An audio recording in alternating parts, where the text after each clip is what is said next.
Genesis. Man and woman in the garden. The Lord God formed man from the dust of the ground and breathed into his nostrils the breath of life, and man became a living being. Now the Lord God had planted a garden in the east, in Eden, and there he put the man he had formed. And the Lord God made all kinds of trees grow out of the ground, trees that were pleasing to the eye and good for food.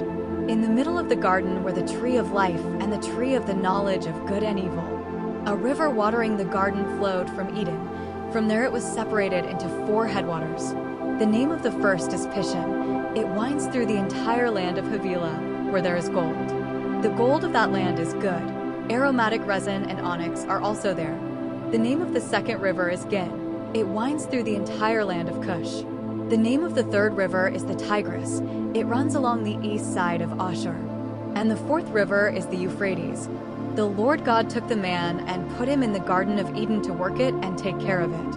And the Lord God commanded the man, saying, "You are free to eat from any tree in the garden, but you must not eat from the tree of the knowledge of good and evil, for when you eat from it, you will certainly die." The Lord God said, "It is not good for the man to be alone. I will make a helper suitable for him." Now the Lord God had formed out of the ground all the wild animals and all the birds in the sky. He brought them to the man to see what he would name them, and whatever the man called each living creature, that was its name. So the man gave names to all the livestock, the birds in the sky, and all the wild animals. But for Adam, no suitable helper was found.